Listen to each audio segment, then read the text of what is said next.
Alpha decay होता है, क्यों बीटा डीके होता है, इन सब चीज़ों का आंसर आपको इसी वीडियो के अंदर मिलना है। क्यों रेडिएक्टिव होते हैं, सारे क्यों नहीं, सारे अल्फा बीटा गामा क्यों निकालते हैं, इन चीज़ों का आंसर मिलेगा इसके अंदर। सही है। एक्टिविटी क्या है और न्यूक्लियर स्टेबिलिटी क्यों ज़रूरी है किसी भी एटम के लिए, तो वो आपको जानना बहुत ज़रूरी है।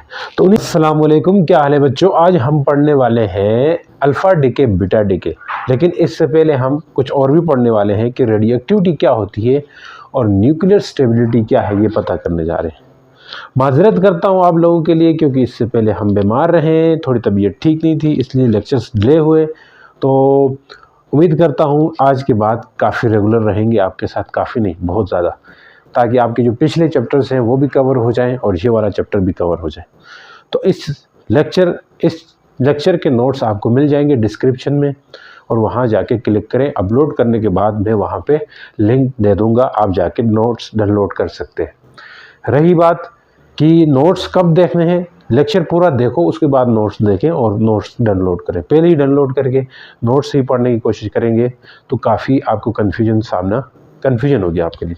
तो बात करते हैं जी अल्फ़ा डीके बीटा डीके, लेकिन इससे पहले हमने कुछ और भी पढ़ना है। अल्फ़ा एंड बीटा डीके, ये चीज़ इसके लिए ज़रूरी है कि बुक ऐसी डिज़ाइन की हुई ना कुछ ख़ास नहीं है।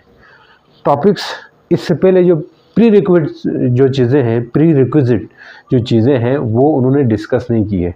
जैसे रेडियोएक्टिविटी का पता होना चाहिए अल्फ़ा डीके और बीटा डीके पढ़ने से पहले, वो क्लास 10th में आपने पढ़ा होगा, लेकिन उस बेस पे अब यहाँ पे इतने वो नहीं हो कि आप यहाँ पे ये चीज़ें कर सको। यहाँ पे आपने थोड़ा डीप जाना है। इसके लिए रेडियोएक्टिविटी क्या है और न्यूक्लियर स्टेबिलिटी क्यों ज़रूरी है किसी भी एटम के लिए, तो वो आपको जानना बहुत ज़रूरी है। तो उन्हीं के ऊपर हम बात करने जा रहे हैं। Before it we have to know what, यानी कि इससे पहले हमें पढ़ लेना चाहिए नंबर 1 रेडियोएक्टिविटी के बारे में इल्म हो।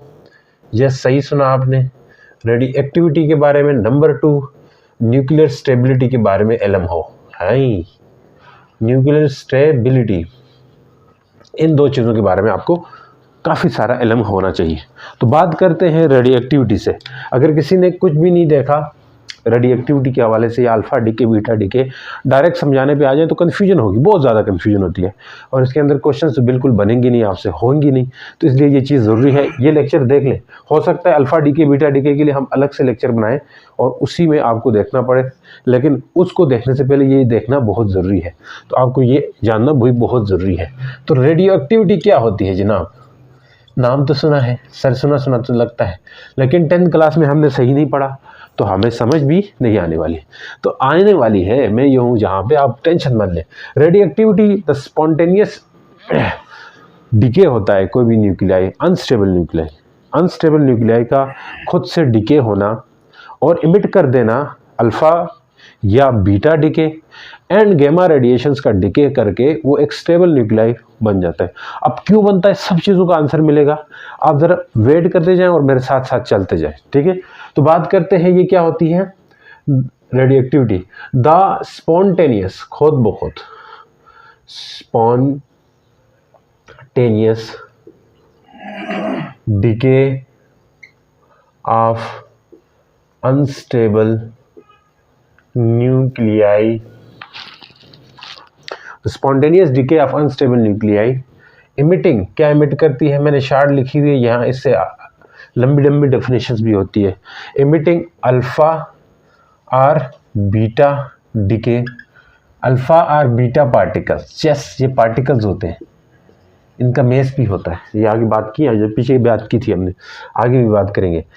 Emitting alpha or beta particles and gamma radiations. अब इस डेफिनेशन को भी समझने के लिए काफ़ी चीज़ें आपको आ जानी चाहिए, वो भी मैं बताऊंगा।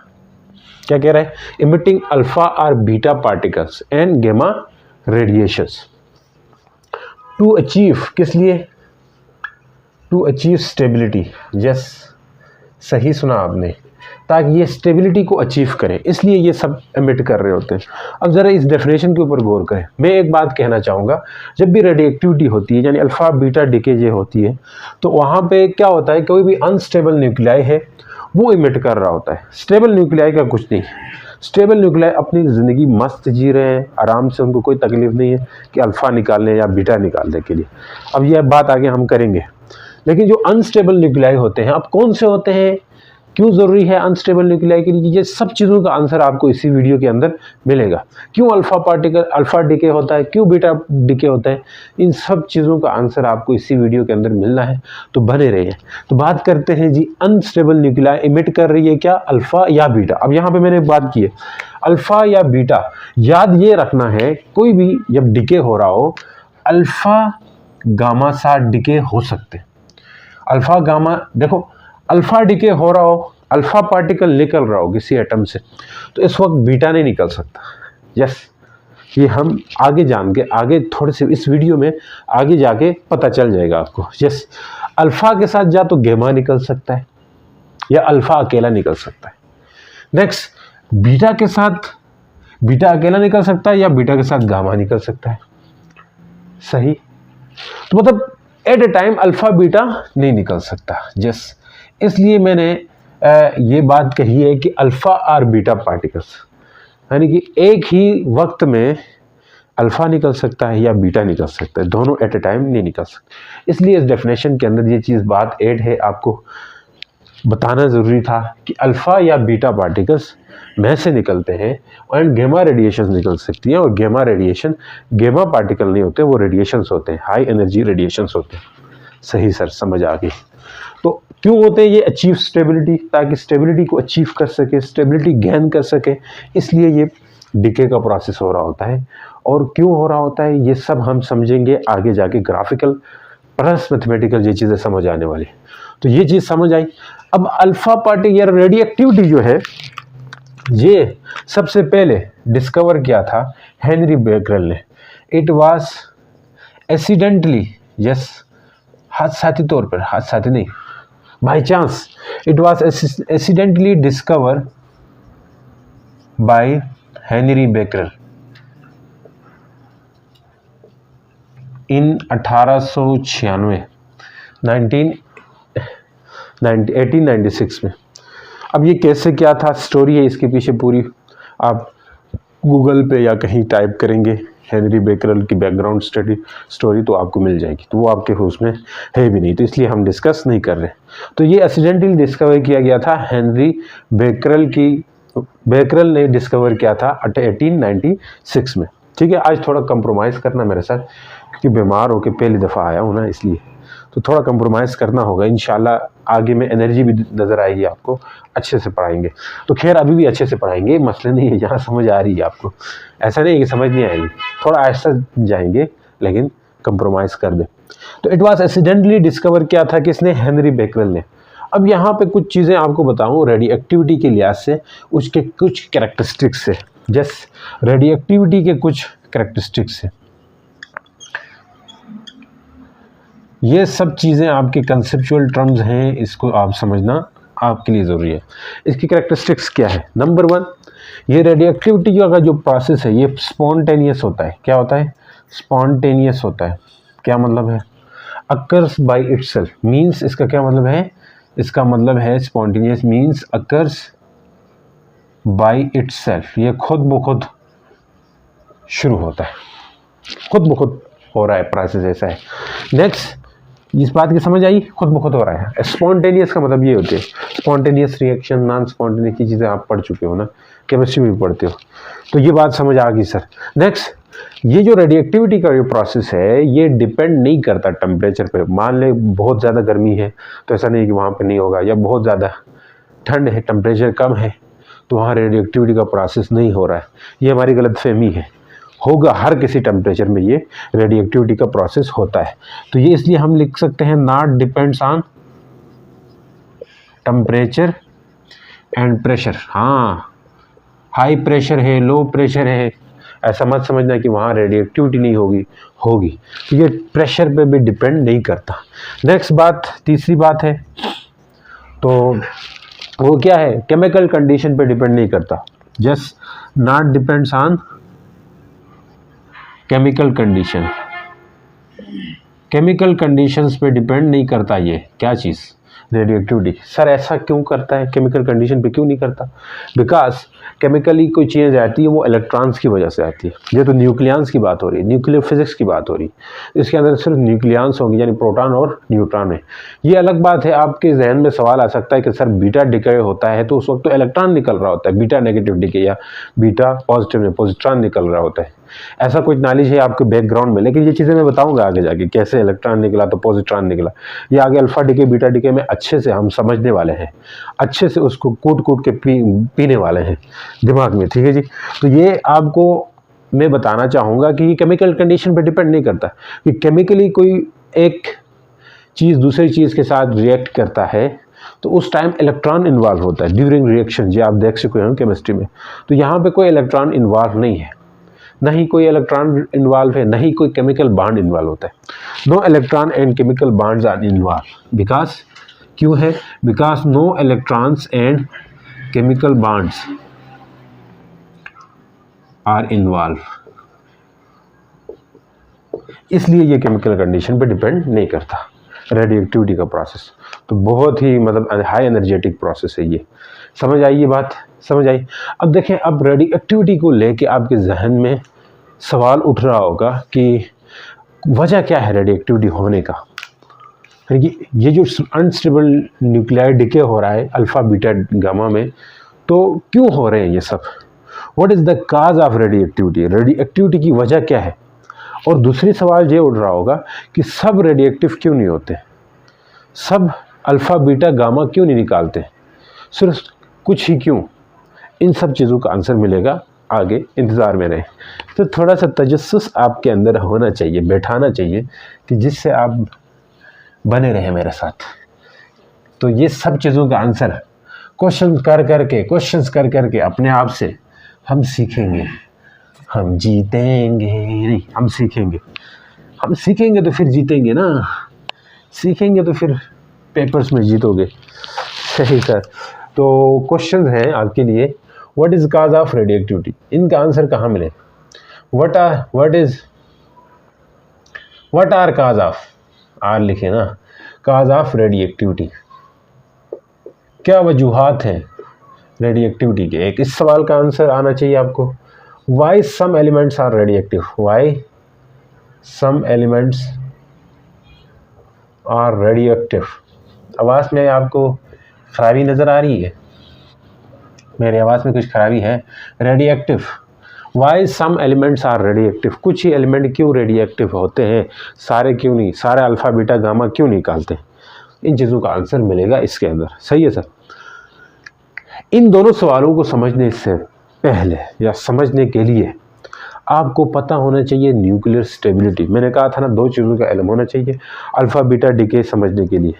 नेक्स्ट फैक्टर, सबसे अहम फैक्टर रेडियोएक्टिविटी का तो समझ आ गया कि भाई क्या होता है कि रिलीज कर देते हैं अल्फा बीटा गामा, ये सब कुछ, और ये किस किस पे डिपेंड करती है, ये सब कुछ किस पे नहीं करती है, ये सब कुछ आपको पता लग गया है। लेकिन नेक्स्ट फैक्टर, असल वजह, सबसे बड़ा फैक्टर कि रेडियोएक्टिविटी का होने का, वो है न्यूक्लियर अनस्टेबिलिटी या न्यूक्लियर स्टेबिलिटी की बात करेंगे। अनस्टेबिलिटी तो आप समझ जाएंगे, न्यूक्लियर स्टेबिलिटी का पता होना चाहिए।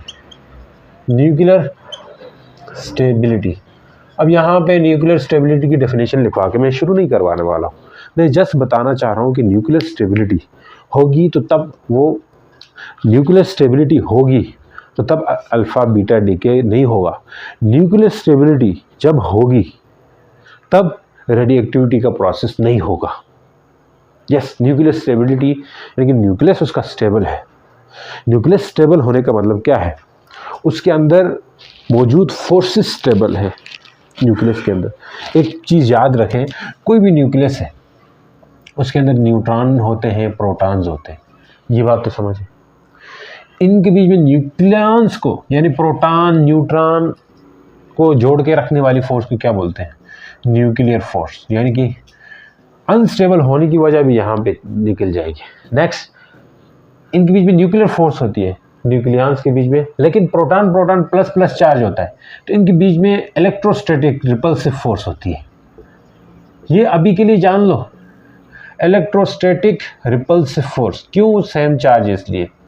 रिपल्सिव फोर्सेस होती हैं इसके अंदर, न्यूक्लियस के अंदर ये दोनों फोर्सेस होते हैं। तो मोटा मोटा कहना चाहूँगा, जब भी कोई स्टेबल न्यूक्लियाई है, यानी कि न्यूक्लियर स्टेबिलिटी है किसी न्यूक्लियस में, किसी एटम की, तो उस वक्त ये दोनों फोर्स बैलेंस कर रही होती है एक दूसरों को। ये आगे हम बैलेंस मतलब इक्वल हो रही होती है, बराबर हो रही होती है।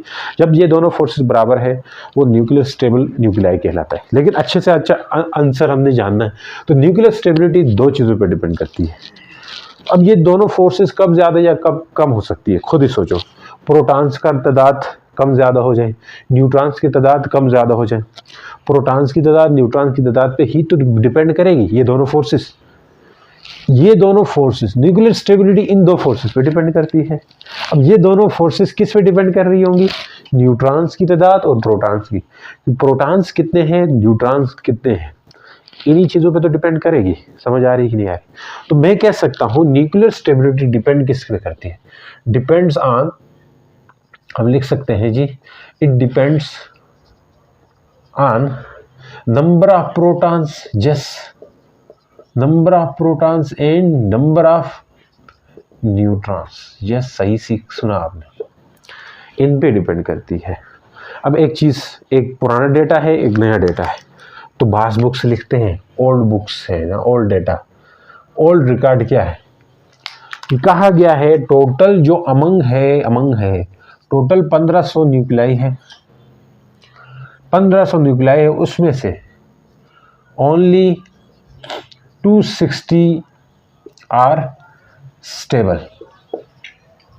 ये पुराना रिकॉर्ड है। Among 1500 nuclei only 260 are stable है। एक मॉडर्न डेटा है जो करंट है या मॉडर्न कह ले, उसके अलावा बाहर जगह ये भी मिलेगा। टोटल 3400 न्यूक्लियाई है, यानी कि अमंग 3400 में से ओनली 250 से लेके 300 तक स्टेबल है। यस, सही सुना। बाहर ये लिखते हैं, बाहर ये लिखते हैं, मतलब देखो कितने कुछ अनस्टेबल है, बहुत ज़्यादा अनस्टेबल है। 260 स्टेबल है, ये सारे अनस्टेबल है। ठीक है, इसमें देखें ये भी स्टेबल है मॉडर्न के हिसाब से, ये भी स्टेबल है, लेकिन ये इसमें से 260 निकाल दो पीछे तो बहुत ज़्यादा बच रहे हैं, ये सब अनस्टेबल रहेंगे। इसमें से ये निकाल दो, बहुत ज़्यादा बचेंगे, ये सब अनस्टेबल है। तो कहने वाली बात है, ये अलग अलग डेटा है, रिकॉर्ड है, ये बताते होते हैं। तो ये सब अनस्टेबल है। जो स्टेबल है वो अपनी ज़िंदगी में खुश है, उनको कोई ज़रूरत नहीं है कि अल्फ़ा निकालना है, बीटा निकालना है, तब हम अच्छे से स्टेबल हो जाएंगे नेचर में, तो उनको कोई ज़रूरत नहीं है। लेकिन अनस्टेबल वालों के लिए ज़रूरी है। तो यहाँ से जो मैं बात करूँगा अनस्टेबल के ऊपर, अनस्टेबल क्यों निकालते हैं अल्फ़ा बीटा, उसका आंसर, अनस्टेबल न्यूक्लियाई क्या करते हैं, इमिट्स करते हैं, इमिट करेंगे अल्फ़ा या बीटा। मैं बता रहा हूँ इन दोनों में से एक करेंगे, क्योंकि पीछे मैं बता चुका हूँ, शुरू से देख रहे हो आप। इमिट्स अल्फ़ा या बीटा, जो अनस्टेबल न्यूक्लियाई है वो इमिट करते हैं अल्फ़ा या बीटा एंड गेमा। ये सब उनको करना पड़ेगा मुश्किल से। ठीक, अल्फ़ा बीटा गेमा रेडिएशन इमिट करेंगे, प्लस डाटर न्यूक्लियाई इमिट होगी। डाटर न्यूक्लियाई बनेगी ना, अगर मान ले कोई पेरेंट न्यूक्लियाई है उससे डाटर बनती है, यही तो आप सीखते आ रहे हो। यस, तो वो डाटर न्यूक्लियाई में भी कन्वर्ट होंगे और साथ साथ ये पार्टिकल्स अपने में से इमिट कर रहे होंगे। डाटर न्यूक्लियाई है तो सन न्यूक्लियाई नहीं है, तो सन न्यूक्लियाई नहीं, लड़कों की ज़्यादा नहीं चलती, लड़कियों की चलती है। या यूँ कह लो कि अंग्रेज़ों ने बेटी के नाम पे नस्ल चलाते हैं, तो इस वजह से डाटर न्यूक्लियाई का। खैर, अल्फ़ा बीटा एंड गेमा रेडिएशंस निकलेंगी, प्लस डाटर न्यूक्लियाई होगी। नेक्स्ट आप आ जाएं अनस्टेबल न्यूक्लियाई। तो अनस्टेबल न्यूक्लियाई इमिट करती हैं alpha beta gamma radiations. Alpha and beta particle हैं एंड गामा रेडिएशंस होती है। ठीक है जी, ये चीज़ मिस नहीं करना। ठीक है जी, टू अचीव किस लिए करते हैं ये सब, क्यों करना पड़ रहा है, कुछ तो हासिल करना है इन्होंने। टू अचीव स्टेबिलिटी,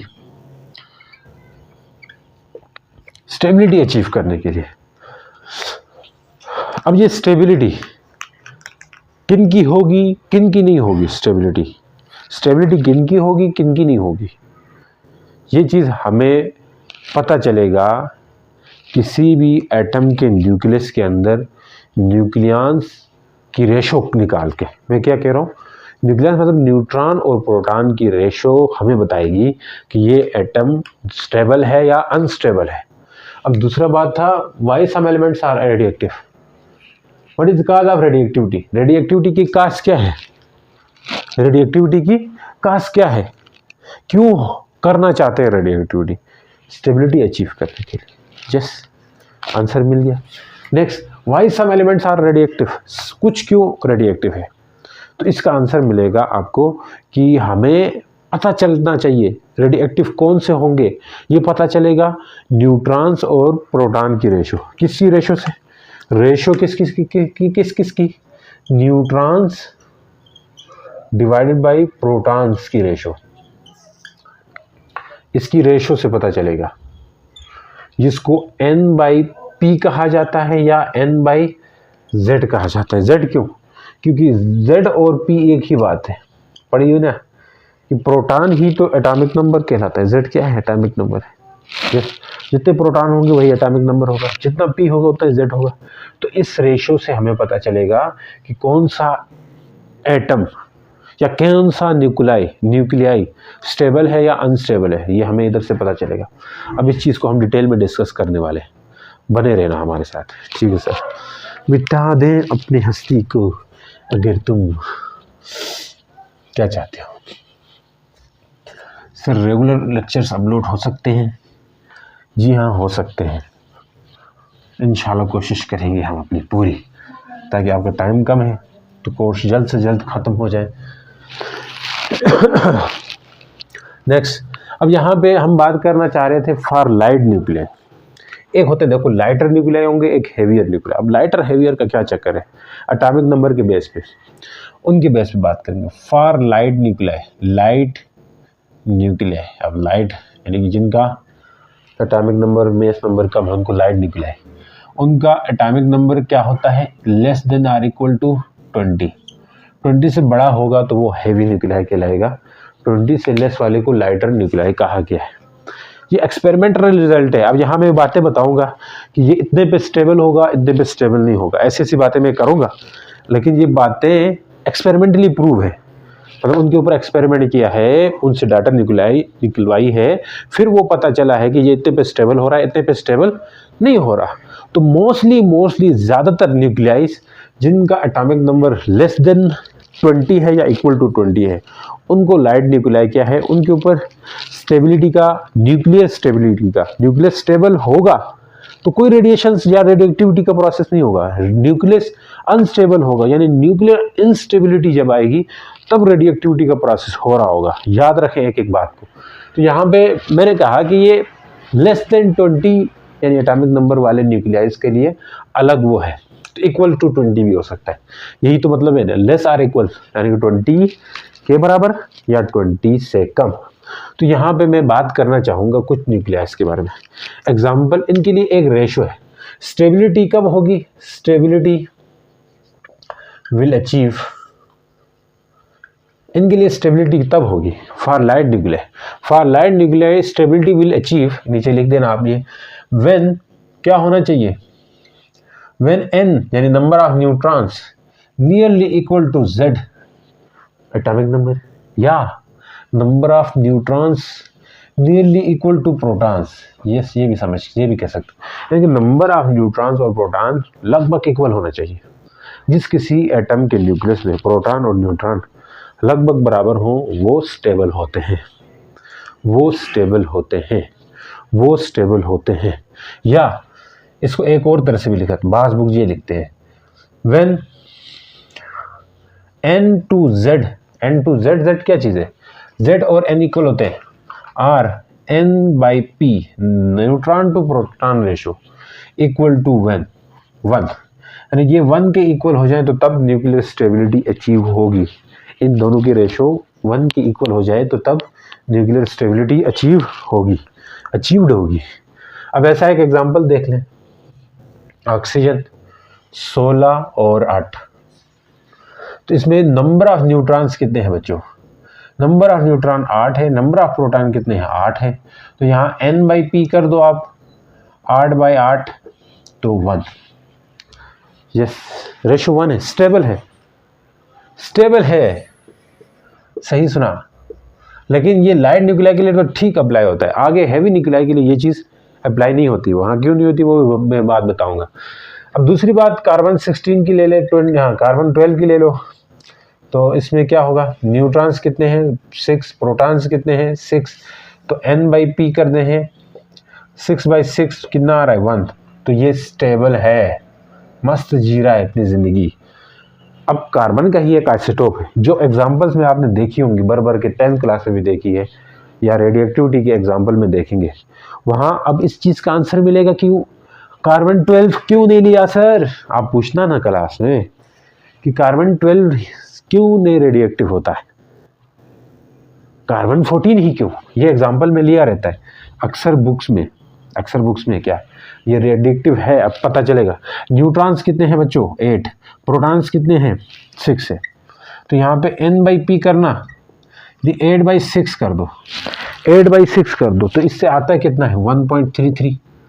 इनकी स्टेबिलिटी रेशो 1 से ज़्यादा है, या 1 से ज़्यादा होगी तो अनस्टेबल होगा, तो इसलिए ये क्या है अनस्टेबल है। तो ये फिक्स, ये रूल है, अपनी रेशो को, अपनी इस रेशो को 1.3 वाले रेशो को ये 1 बनाएगा तब स्टेबल होगा, ये 1 बनाएगा तब स्टेबल होगा। ये चीज़ हम आगे डिस्कस करेंगे, अच्छा टेंशन न लो। 1 बनाएंगे, अनस्टेबल है। अब क्लास में हम कार्बन 12 को रेडियोएक्टिविटी में, बीटा नेगेटिव डीके में हम नहीं लेते इसके एग्जाम्पल, इसको लेते होते। बीटा नेगेटिव डीके की एग्जाम्पल देखोगे ना, इसमें कार्बन 14 होता है, ये नहीं होता 12, ये स्टेबल होता है क्योंकि number of neutron to proton ratio 1 आती है, इसमें number of neutron to proton ratio 1.33 है, तो 1.1 से ज़्यादा होगी तो अनस्टेबल में चला जाएगा। ठीक है, समझ आई कि नहीं। अब एक बात मैंने पीछे की थी, वो बात नहीं बुलानी आपने, अब उसी बात की वजह से सारा मामला गड़बड़ हो जाता है जब ये हैवी न्यूक्लियाई की तरफ जाते हैं। यस, किस बात की वजह से, देख लो, मैंने कहा था ये अनस्टेबल है। कार्बन 14 का ये वो हम रिएक्शन आप देखे होंगे, इस तरह होता है यार, अगर करवाना चाहें तो आगे करेंगे जाके, अभी करें, बस ये नहीं करते, टाइम ज़ाया होगा। नेक्स्ट देख, प्रोटॉन पिछले हमने किया था, ये वहाँ पे इसलिए लिया था इसी एग्जांपल, ये चीज़ क्लियर होगी यहाँ। अब इसके अंदर प्रोटॉन भी होते हैं, न्यूट्रॉन भी होते हैं। ऊपर उठते जाओ, इससे ज़्यादा होते जाओ, ताकि आगे मैं बात करूँगा तो कंसेप्ट क्लियर होगा आपके। इससे ज़्यादा होते चले जाओ, इससे ज़्यादा होते चले जाओ, मतलब यानी 20 से ज़्यादा करो तो दो चीज़ों फर्क पड़ेंगी, दो चीज़ें ज़्यादा होंगी, प्रोटॉन्स भी ज़्यादा होंगे, न्यूट्रॉन्स भी ज़्यादा होंगे। देखिए, प्रोटॉन ज़्यादा होने से, प्रोटॉन के ज़्यादा होने से, क्या कहता हूँ, प्रोटॉन्स के प्रोटॉन के ज़्यादा होने से इलेक्ट्रोस्टैटिक फोर्स भी, इलेक्ट्रोस्टैटिक रिपल्सिव, Fe मतलब इलेक्ट्रोस्टैटिक, रिपल्सिव फोर्स भी ज़्यादा होती है, और साथ N यानी न्यूक्लियर फोर्स भी ज़्यादा होती है। दूसरी बात, न्यूट्रॉन के ज़्यादा होने से, सिर्फ न्यूक्लियर फोर्स ज़्यादा होती है।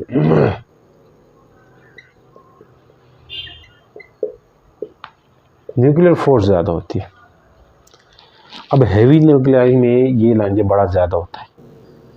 अब देखने वाली बात है, न्यूक्लियर फोर्स का एक और साइड इफेक्ट देख ले, ये ज़्यादा होगी लेकिन कहाँ तक ये रेंज होती है, 1 पिकोमीटर, 1 फेम्टोमीटर तक, यानी कि 10⁻⁻15 मीटर तक। अगर किसी न्यूक्लियाई का साइज 10⁻15 मीटर होता है, वहाँ तक न्यूक्लियर फोर्स तो बड़ा ज़्यादा होल्ड करती है। वहाँ तक अगर न्यूट्रॉन बढ़ रहे हो तो, मतलब किसी न्यूक्लियाई में 10⁻⁻15 तक उसका साइज है, तो वहाँ तो न्यूक्लियर फोर्स एकदम डोमिनेट हो जाएगी, क्योंकि वो दो चीज़ों के बढ़ने से बढ़ रही है। नंबर 1, नंबर 1 प्रोटॉन्स के ज़्यादा होने से भी न्यूक्लियर फोर्स का फैक्टर ज़्यादा हो रहा है, और न्यूट्रॉन के बढ़ने से भी न्यूक्लियर फोर्स का फैक्टर ज़्यादा हो रहा है। तो ओवरऑल न्यूक्लियर फोर्स ज़्यादा होती है और वो न्यूक्लियॉन्स को अच्छी तरह बाइंड करके रखती है, तो वो स्टेबल न्यूक्लियाई की तरफ जाता है। समझ गए? अब हमेशा भी नहीं जाता। अब कोई भी रेशो को देख लो, रेशो 1 आ जानी चाहिए, 1 के करीब आ गए तो वो अपने आप को स्टेबल समझेगा। समझ आई कि नहीं? दूसरी तरफ हैवी न्यूक्लियाई की तरफ क्या होता है, हैवी न्यूक्लियाई जब होता है तो उस हैवी न्यूक्लियाई के अंदर, चलो मैं हैवी न्यूक्लियाई की बात करता हूँ और साथ साथ ये चीज़ समझाता हूँ आपको, सही है? अब ये चीज़ मत बुलाना, इसका आंसर भी दूंगा। यहाँ एक कन्फ्यूजन वाली बात है, वहाँ यहाँ एक कन्फ्यूजन, वो आगे मिल जाएगी आपको आंसर। सही है सर, ये तो कन्फ्यूजन वाली बात नहीं बताता हूँ हम लोगों को, बस समझो न्यूट्रॉन टू प्रोटॉन रेशो ही आपको क्यों करवाई जा रही है, इसलिए करवाई जा रही है, इसके अंदर क्वांटम मैकेनिक्स आ जाती है, उसमें बहुत ज़्यादा लंजे हो जाते हैं, इसलिए ये एक्सपेरिमेंटली प्रूव है डेटा, तो इसलिए लेते हुए चलो, देखते हुए चले जाओ। लेकिन ज़्यादा लंजे में पढ़ेंगे तो कन्फ्यूजन भी होगी, इसलिए ज़्यादा उसमें मत पढ़ो। यहाँ N2P रेशो से क्या मिलता है, न्यूट्रॉन टू प्रोटॉन रेशो से सबसे अहम फैक्टर ये मिलता है, ये बात पता चलती है कि अल्फ़ा डीके होगा या बीटा डीके होगा या गामा डीके होगा, टाइप्स ऑफ डीके का पता चलता है। तो हमने वो टाइप्स ऑफ डीके ही, alpha decay, beta decay, gamma decay ही पढ़ना है ना, तो टाइप्स ऑफ डीके तक हमारा लेना देना है, तो उसके लिए ये चीज़ समझा रहा हूँ, बाकी कोई मतलब नहीं है। अच्छा इसका, ठीक है सर। अब हैवी न्यूक्लियाई के लिए आ जाए, लाइट न्यूक्लियाई की बात समझ आई, तो हैवी न्यूक्लियाई के लिए आ जाए। तो हैवी न्यूक्लियाई की बात करेंगे तो मैं उसको सिर्फ ये बात करूँगा, फिर इसका एक टेबल है, मैं वो आपको बता देता हूँ। टेबल सा मैंने बनाया है नहीं, तो for heavier nuclei, heavier nuclei, spelling माफ करना, हैवी न्यूक्लियाई मतलब ये कि Z जो है वो ग्रेटर देन 20 हो। स्टेबिलिटी तब अचीव होगी इनके लिए, स्टेबिलिटी तब अचीव होगी जब stability achieve when neutron to proton ratio, या न्यूट्रॉन टू Z लिखो, N टू Z लिख सकते हो, ग्रेटर देन 1 हो और लेस आर इक्वल टू 1.6 हो, तो ये थोड़ी बढ़ जाती है। इसका एक वो टेबल भी है, मैं आपको बताऊंगा, अभी बताता हूँ। N टू Z रेशो क्या होनी चाहिए, 1.6 होनी चाहिए। अब ये 1.6 पे क्यों चली गई, ये देख लो, क्योंकि अब ऊपर जाते जाते हो, तो मैंने कहा था यहाँ पे न्यूक्लियर फोर्स 2 फैक्टर्स की वजह से बढ़ती है। न्यूट्रॉन्स के बढ़ने से भी न्यूक्लियर फोर्स बढ़ रही है, प्रोटॉन के बढ़ने से भी फोर्स बढ़ रही है, लेकिन प्रोटॉन के बढ़ने से यानी कि इलेक्ट्रोस्टैटिक रिपल्सिव फोर्स भी बढ़ रही है। इलेक्ट्रोस्टैटिक रिपल्सिव फोर्स क्या काम करेगी, रिपल्जन कास्ट करेगी, ज़्यादा रिपेल होंगे, रिपेल होने से क्या हो सकता है, न्यूक्लियस अनस्टेबल हो सकता है और अल्फा डीके बीटा डीके होने के चांसेस बढ़ सकते हैं। अब ये देखा गया है कि न्यूक्लियर फोर्स तो शॉर्ट रेंज फोर्स से बहुत कम है। अब जो लार्ज न्यूक्लियाई होगा, याद रखें लार्ज न्यूक्लियाई होगा, उस लार्ज न्यूक्लियाई का साइज भी बड़ा होगा। साइज बड़ा होने से क्या हो सकता है सर, साइज बड़ा होने से न्यूक्लियर फोर्स ज़्यादा दूर तक एक्ट नहीं करेगी, तो फिर जीत किसकी होगी, इलेक्ट्रोस्टैटिक रिपल्सिव फोर्स की। न्यूक्लियस का साइज बड़ा है, तो मान लीजिए ये साइज है, तो न्यूक्लियर फोर्स इस रेड वाले पोर्शन तक लग रही है, लेकिन जहां बाहर प्रोटॉन होंगे वो जीत हो जाएंगे, मतलब उनकी जीत होगी, वो रिपल्सिव फोर्स को ज्यादा करेंगे, as a result nucleus unstable होगा। अब ऐसा देखा गया है जो सबसे हाईएस्ट, जो सबसे हैवीएस्ट जो न्यूक्लियस है, जो स्टेबल है, वो कौन सा है, बिस्मिथ है, जिसको 83, इससे ऊपर मैं बताऊंगा 209 है। ये सबसे ज्यादा क्या है, ये सबसे ज्यादा स्टेबल है, ये सबसे ज्यादा स्टेबल, हैवीएस्ट स्टेबल न्यूक्लियस है ये, हैवीएस्ट स्टेबल न्यूक्लियस। अब इसकी रेशो देख लो आप, इसकी रेशो देख लो, मेरे कैलकुलेटर किधर है, हेवीएस्ट स्टेबल न्यूक्लियस है। खैर इसमें से नंबर ऑफ न्यूट्रॉन प्रोटॉन लिखे, देखो N/P रेशो हम निकालना चाहते हैं इससे, या N/Z, तो 1 से ज़्यादा होनी चाहिए, ये इससे कम होनी चाहिए। अब इसके लिए देखो नंबर ऑफ प्रोटॉन कितने हैं, 83 है। न्यूट्रॉन कितने निकलेंगे, इसमें से न्यूट्रॉन कितने निकलेंगे, 209 से माइनस कर दो क्या, 83, तो 9 से 7 गया, 9 से 7 गया 6, तो 2 आएगा 126, तो कितने हैं 126 है। अब N/P करो, एन कितना है 126 डिवाइड बाई 83, इससे लगभग 1.5 कुछ आता है, 51 आता है। ऐसे आप चेक करना, देखो 1.5 या 1.6 नियरली आप स्टेबल इसको देख रहे हो। अब ये रेशो 1.6 आ रही है। अब इसका एक ग्राफ भी बन रहा है बड़ा इंटरेस्टिंग सा, वो आप देख लें। ग्राफ भी बन रहा है बड़ा इंटरेस्टिंग सा, उस ग्राफ को कहते हैं जी स्टेबिलिटी लाइन बनती है बीच में, उस ग्राफ की बात करते हैं। तो ये ग्राफ मैं बना रहा हूं आपके लिए, आपके लिए, आपके लिए। ये ग्राफ है, यहां होंगे नंबर ऑफ प्रोटॉन्स, क्या है नंबर ऑफ प्रोटॉन्स, यहां होंगे नंबर ऑफ न्यूट्रॉन्स है, ठीक। अगर हम गैप रखेंगे 1 2 3 4 5 6 7 8 9, 1 2 3 4 5 6 7, ऊपर ले जाओ, इसको मिटाता हूँ, 1.5 आया, अच्छा है इसका, ये बन गया। अब पहले लाइट न्यूक्लियाई के लिए क्या था, Z less or equal to 20 था, इनके लिए स्टेबिलिटी N/P की रेशो क्या थी, 1 थी। तो 1 थी, तो ये मान ले हमारे पास कितना है, कितना है, कितना है, ये मान ले 10 है atomic number, number of proton 10, फिर 20, फिर 30, फिर 40, फिर 50, फिर 60, फिर 70, फिर 80, इस तरह फिर 90, इसमें 10 20 30 40 50 60 70 80 90, जो 10 20 तक है ना, यहाँ तक ये जो रेशो है, ठहर गंदा बन गया गंदे बच्चे, यहाँ तक ये जो रेशो है ये बराबर जाती है, यानी सीधी जाती है, थोड़ी सीधी वैल्यू होती है। क्यों, क्योंकि यहाँ पे n इक्वल टू Z होता है और ये रेशो 1 होती है। तो इसको कहते हैं 0 से लेके कहाँ तक है, ये यहाँ तक है। तो यहाँ तक जितने भी न्यूक्लियाई है जिनका नंबर ऑफ प्रोटॉन और नंबर ऑफ न्यूट्रॉन लगभग 20 बनते, यानी एटॉमिक नंबर 20 बनता है, तो उनके लिए स्टेबल होने के लिए अपनी रेशो को क्या बनाना होगा, 1 बनाना होगा। तो ये इसकी स्टेबिलिटी लाइन कहलाती है। कहाँ से कहाँ तक है ये स्टेबिलिटी लाइन है, स्टेबिलिटी लाइन है from Z less or equal to 20 के लिए। उसके बाद स्टेबिलिटी लाइन ज़्यादा हो जाती है क्योंकि न्यूट्रॉन ज़्यादा होते हैं, उसके ऊपर जाओ तो न्यूट्रॉन ज़्यादा होते हैं, तो इसलिए ये स्टेबिलिटी लाइन थोड़ी इस तरफ जाती है। यस, थोड़ी स्टेबिलिटी लाइन इस तरफ जाएगी, इस तरफ जाएगी स्टेबिलिटी। ये स्टेबिलिटी लाइन है, ये क्या है, स्टेबिलिटी लाइन है। क्योंकि अब आप देख लो, खुद इसमें देख लो, न्यूट्रॉन्स 126 है, न्यूट्रॉन बहुत ज़्यादा होते हैं, प्रोटॉन भी कम है न्यूट्रॉन्स के मुकाबले। सर न्यूट्रॉन ज़्यादा हैं, तो फिर आपने इधर बात कही थी कि न्यूट्रॉन के ज़्यादा होने से न्यूक्लियर फोर्स ज़्यादा होती है और वो न्यूक्लियस को अच्छे से बाइंड करके रखती है। ये बात पूरी तरह कैसे आप कह सकते हो कि यहाँ पे न्यूट्रॉन्स ज़्यादा हो रहे हैं तो फिर तो स्टेबल हो जाना चाहिए, कंफ्यूजन आ रही है ना। नहीं स्टेबल होंगे, क्यों, क्योंकि nuclear force short range force है, न्यूक्लियस के छोटे लेवल तक एग्जिस्ट करेगी। जब न्यूक्लियर साइज बढ़ेगा तो वहाँ पे न्यूक्लियर फोर्स एग्जिस्ट उतनी नहीं करेगी। तो इसलिए ये स्टेबिलिटी, यानी कि स्टेबिलिटी लाइन, इस लाइन की वैल्यू कितनी होती है, 1.6 होती है। यहाँ 1 से थोड़ी ज़्यादा, देखो अब ये 1 है ना, यहाँ 1 से थोड़ी ज़्यादा 1.2 1.3 1.4 1.5 1.6 इस तरह 1.6 तक जाती है। ये 1.6 है, तो इस तक आने की कोशिश करते हैं। जो भी आपके पास अनस्टेबल न्यूक्लियाई होते हैं वो इस स्टेबिलिटी लाइन के पास आना चाहते हैं।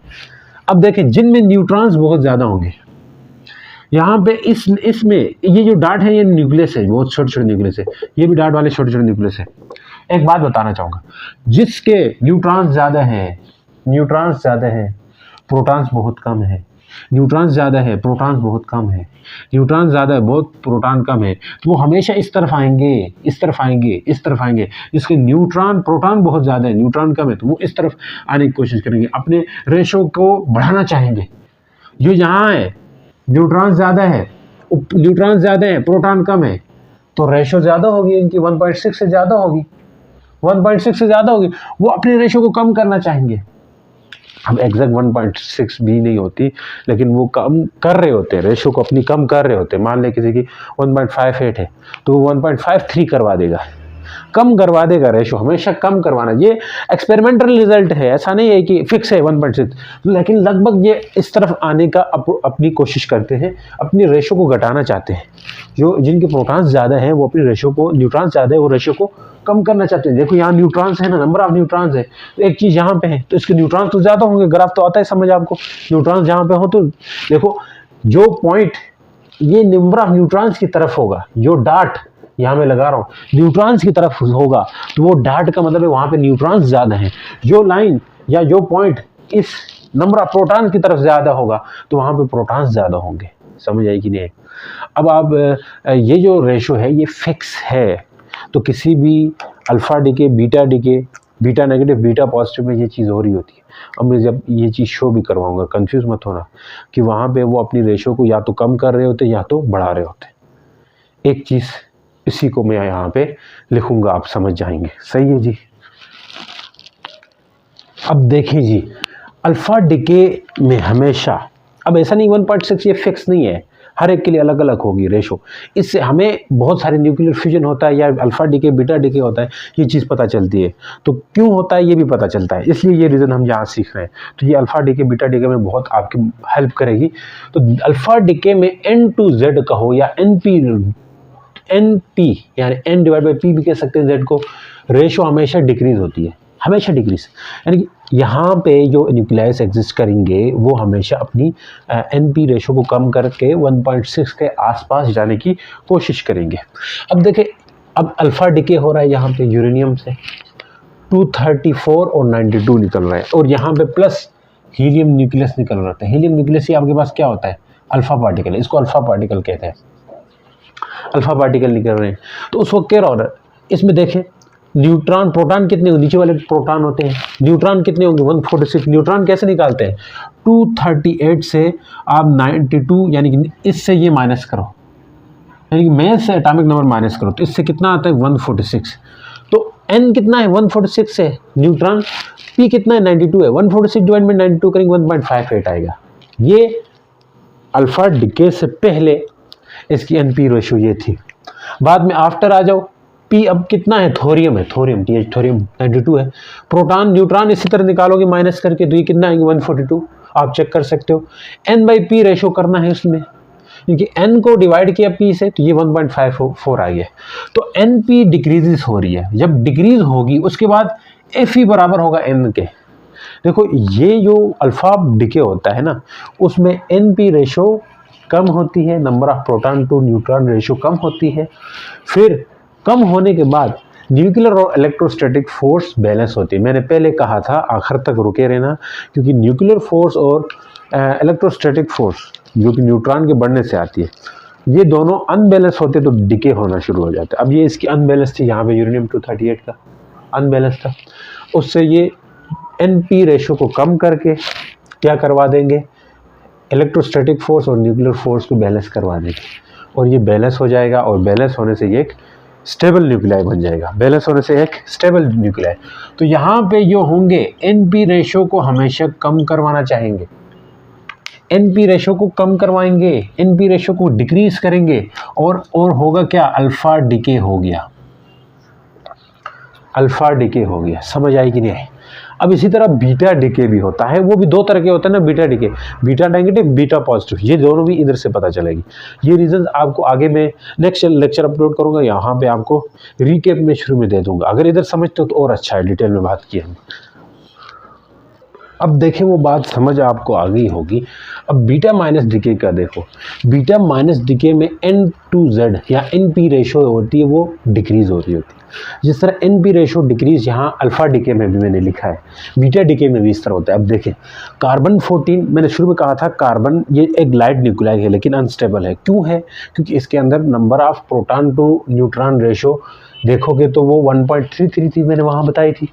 अब देखिए वो क्या करेगा, अपनी NP रेशो को डिक्रीज कर देगा, number of neutron to proton ratio को क्या कर देगा, डिक्रीज कर देगा, और डिक्रीज करने के बाद ये क्या हो जाएगा, स्टेबल हो जाएगा।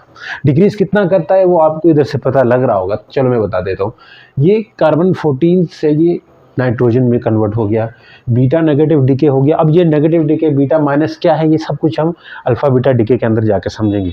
फिर ये न्यूट्रिनो एंटी न्यूट्रिनो है, ठीक है, ये भी समझेंगे एंटी न्यूट्रिनो क्या होता है, वहाँ पे समझ आएगी। अब देखो आहिस्ता आहिस्ता समझना है ना। अब यहाँ पे ये हम समझ रहे हैं कि किन किन तरह के न्यूक्लियस में अल्फ़ा डिके या बीटा डिके होता है, ये समझ रहे हैं। आगे जाके देखेंगे उससे क्या निकलता है अल्फ़ा बीटा डिके से, वो आप समझोगे। तो इसी तरह पूरा नॉलेज आपको मिल जाएगा। ये स्टेप वाइज हम करवा रहे हैं, अदरवाइज मुश्किल होगा एक तरह एक साथ समझना। तो स्टेप वाइज से जिसको कुछ भी नहीं आता समझ आएगी। प्रोटॉन 6 है, न्यूट्रॉन कितना है 8 है, यानी 8/6 करोगे तो कितना आएगा 1.33 आएगा। चेक कर सकते हो आप। आफ्टर बीटा माइनस डीके ये बन जाएगा न्यूट्रॉन के। अब यहाँ से न्यूट्रॉन के प्रोटॉन कितने, नाइट्रोजन के प्रोटॉन 7 है, नाइट्रोजन में न्यूट्रॉन कितने 7 है, 7 से 1। देखो अब ये क्या हुआ, ये न्यूक्लियाई यहाँ कहीं एग्जिस्ट कर रहा है, इधर से 1.33 यहाँ देखो, ये लाइन 1 की है ना, 1 हो, n/p 1 हो तो तब होता है ना, ये n/p क्या हो 1 हो तो तब होता है। तो इसकी रेशो इधर कहीं पे थी, मतलब इस लाइन से हट के उधर थी, तो इसने अपने रेशो को कम करके इस लाइन में आ गया, यानी स्टेबिलिटी लाइन में आ गया। स्टेबिलिटी लाइन में आने से क्या हुआ, np रेशो को डिक्रीज किया और n/n और यानी न्यूक्लियर फोर्स और इलेक्ट्रोस्टैटिक रिपल्सिव फोर्स है जो न्यूट्रॉन और प्रोटॉन के बीच में जो अंदर न्यूक्लियस के अंदर मैंने कहा था 2 तरह की फोर्सेस है, वो बैलेंस हो जाएंगे और वो ये स्टेबल हो जाएगा। तो और ये स्टेबल हो गया आपके पास डाटर न्यूक्लियाई बना के। तो अब इनकी रेशो भी कम होती है, यहाँ मैं लिखता हूँ एनपी रेशो को ये भी डिक्रीज करते हैं और अल्फा नहीं बल्कि बीटा माइनस डीके करते हैं, यानी कि इस स्टेबिलिटी लाइन से उस तरफ दो तरह से न्यूट्रॉन्स की रेशो कम हो सकती है, दो तरह से न्यूट्रॉन्स की रेशो कम हो सकती है स्टेबिलिटी लाइन से उस तरफ। एक तरह से अल्फा डीके की वजह से न्यूट्रॉन टू प्रोटॉन रेशो कम होती है, दूसरी तरफ बीटा माइनस डीके से न्यूट्रॉन टू प्रोटॉन रेशो कम होती है। ये चीज़ समझ लो, अपने पास लिख दो, आगे काम आएगी।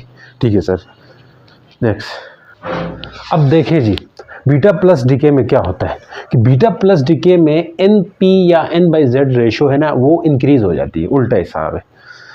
तो अब देखें यहाँ नाइट्रोजन है, नाइट्रोजन का आइसोटोप है, ये भी एक लाइट न्यूक्लियाई है। इसमें प्रोटॉन्स बिफोर मैंने देख लिए पहले से, प्रोटॉन 7 है, न्यूट्रॉन 5 है, 5/7 करो 0.7, एनपी रेशो बहुत कम है, अब इसे बढ़ाना है। बाद में कार्बन 12 बन गया, एन कितना है, पी कितना है 6, एन कितना है 1, तो n/p क्या 1 आया। तो इसने एनपी रेशो को इंक्रीज कर दिया और इंक्रीज करने के रिजल्ट में क्या हो गया, न्यूक्लियर फोर्स और इलेक्ट्रोस्टैटिक फोर्स बराबर होंगे और वो स्टेबल हो जाएगा। तो मतलब क्या है, बीटा प्लस डीके में न्यूक्लियाई यहाँ कहीं पे था 0. देखो ये तो 1 है, इससे नीचे ये जो एरिया है यहाँ पे 1 से कम वाली वैल्यूज होंगी, इससे ऊपर वाली में 1 से ज़्यादा होंगी। जैसे पिछले के केस में यहाँ पे 1 से ज़्यादा हो रही थी, सही 1.33 थी, उसने कम करके 1 कर दिया था। अब ये 0.71 है, इससे ये ज़्यादा कर देगा, 1 पे लाना है, स्टेबिलिटी लाइन में ले आना है। तो इसके लिए कौन सा डीके हुआ, फिर बीटा पॉजिटिव। इसने क्या किया, n/p रेशो को बढ़ाया, तो इससे क्या हो गया, बीटा पॉजिटिव डीके हुआ, यानी कि इस स्टेबिलिटी लाइन से नीचे बीटा पॉजिटिव डीके होगा और ये अपनी np रेशो को बढ़ा के 1 करना चाहेंगे। समझ गए कि नहीं। तो np रेशो से हमें पता चलता है कि अल्फा डीके हो रहा है, बीटा या गामा। बीटा नेगेटिव होगा, बीटा पॉजिटिव होगा। अब जब आपके पास np रेशो में कोई चेंज नहीं आता, कब, जब गामा डीके हो। गामा डीके ना, तो वो स्टेबल होते वक्त ही एक्साइटेड स्टेट से डी एक्साइट आता है, तो तब वो रिलीज करते हैं। तो ये चीज़ आगे आके आपको समझ आएगी।